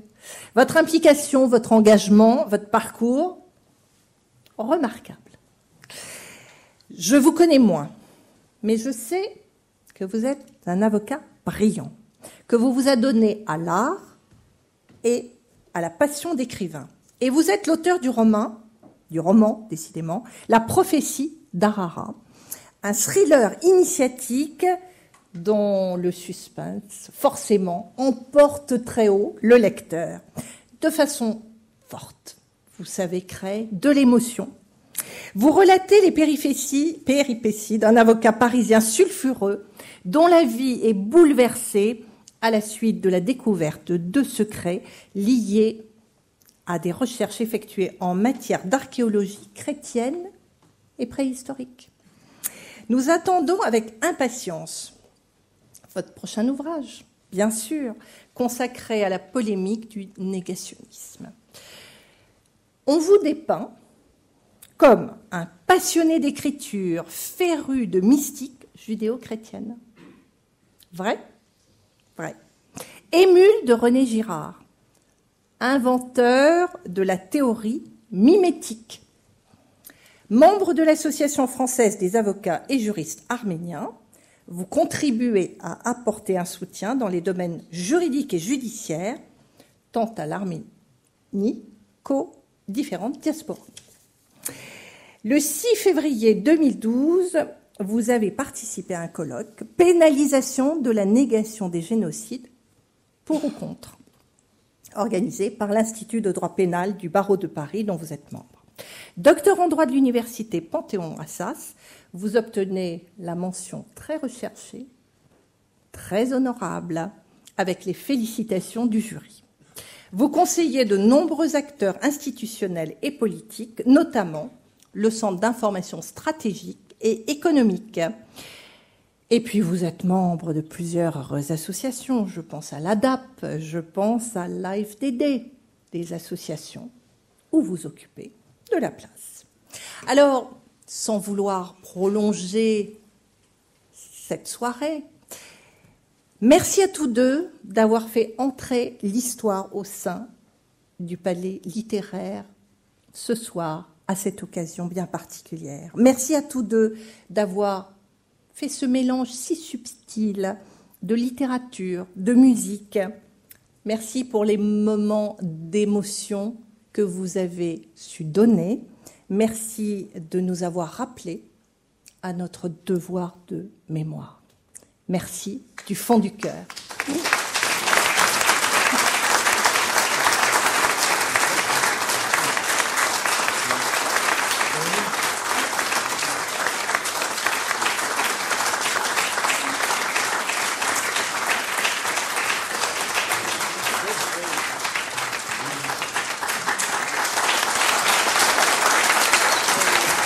Merci Anna Versart.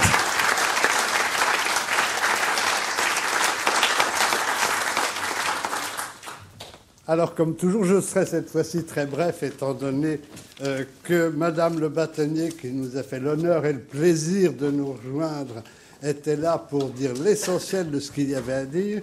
Je me dois néanmoins de conclure, Madame le bâtonnier, Messieurs les bâtonniers, Monseigneur, chers amis du Palais littéraire. Deux volets dans cette soirée que nous avons eue. Le volet, je dirais, tragique. Il est important, de temps en temps, qu'on sache ce qu'est la tragédie. Nous sommes très confortables dans nos petites crises économiques et autres, même si elles sont assez importantes, mais faire ressurgir ce qui est peut-être un déshonneur collectif, je dirais, mais une horreur comme ce génocide, c'est important de ne jamais oublier ces génocides qui se rencontrent régulièrement et qui sont à la fois un signe d'une certaine méchanceté de l'humanité, Monseigneur, c'est dommage d'avoir à le dire, de l'humanité elle-même et d'une énorme sottise en même temps, et c'est effrayant. Et c'est même une des choses qui m'a étonné. C'est pourquoi s'attaque-t-on aux poètes alors qu'en général, les auteurs des génocides, comme les auteurs des crimes, sont suffisamment idiots pour ne rien comprendre à la musique ou à la poésie. C'est un mystère, et peut-être parce qu'ils ne comprennent pas, ils s'attaquent aux poètes, heureux les épis mûrs et les blés moissonnés. Je pensais à cette phrase en pensant à tous ces poètes arméniens qui, depuis fort longtemps, se sont rencontrés, ont souffert dans ce pays qui était ouvert, faut dire, à tout et qui est ouvert, un peu à toutes les invasions depuis l'Urartu, on ne va pas remonter trop loin, mais c'est un pays qui est ouvert aux quatre vents et il faut reconnaître que c'est un pays en même temps magnifique. Et c'est le second volet. Et c'était bien dans votre carrière, nous avons eu les deux éléments indispensables de l'Arménie, à la fois la tragédie et en même temps l'espérance et la valeur de sa musique et de sa poésie. Merci messieurs pour la musique qui nous a fait voyager sans avoir à prendre l'avion d'Air France, ce qui est en même et une économie et quelque chose de formidable. Et on retrouvait les paysages. Merci à la photographe qui a pour les magnifiques photographies d'Arménie. Ça n'est pas exactement le même paysage, mais il ne peut pas y avoir, voilà, le lac, voilà le mont Ararat avec Yerevan, comme on dit. Et il est important de se dire que dans ce magnifique pays, la poésie, la musique ne pourront jamais mourir. Qu'on aille du lac de Van, qu'on aille sur les plateaux d'Anatolie, même dans ces vieux caravansérails qui démontrent que la route des épices, de la soie, etc., passait par l'Arménie et entraînait avec elle tous les charmes de l'Orient.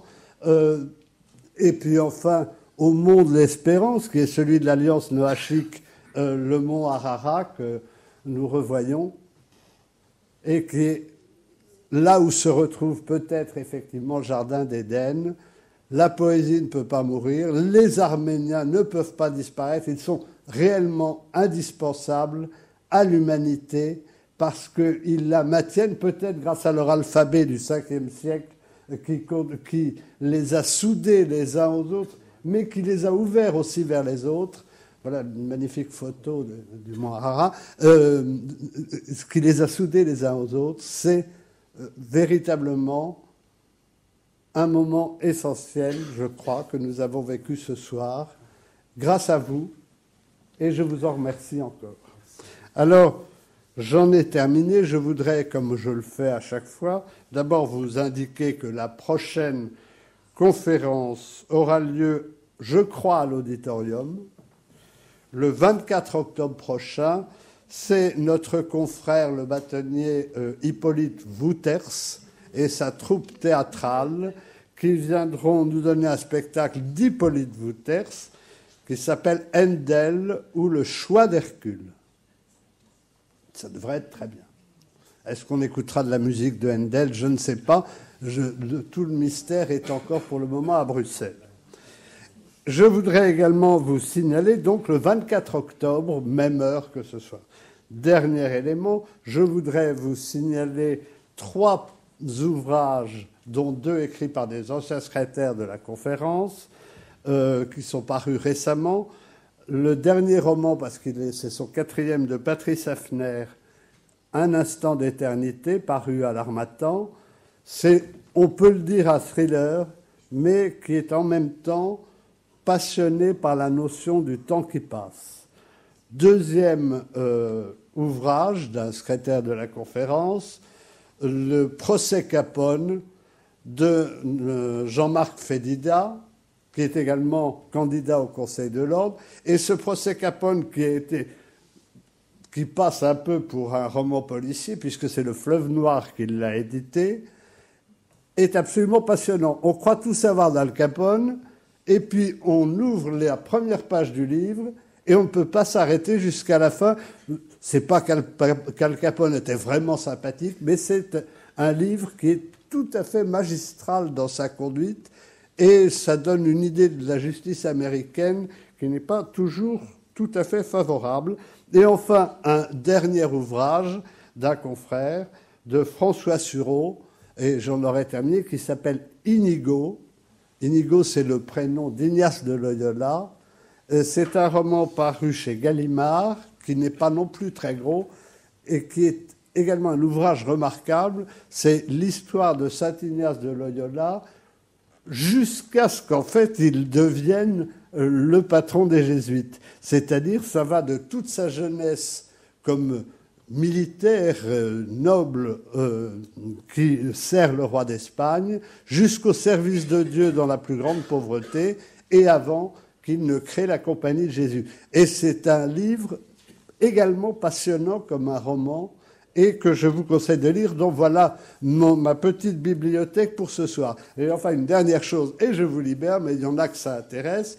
Grâce à Madame le bâtonnier qui est ici présente, l'assistance, et c'est bien normal quand on voit la soirée de ce soir aux séances du Palais littéraire, permet d'obtenir des heures de formation continue. Donc les confrères qui voudraient bien s'inscrire sur les petites feuilles que j'ai amenées pourront s'inscrire et bénéficier ainsi on peut dire, 2 heures de formation continue. Ça sera envoyé à l'EFB comme il se doit. Merci à tous et bonne soirée.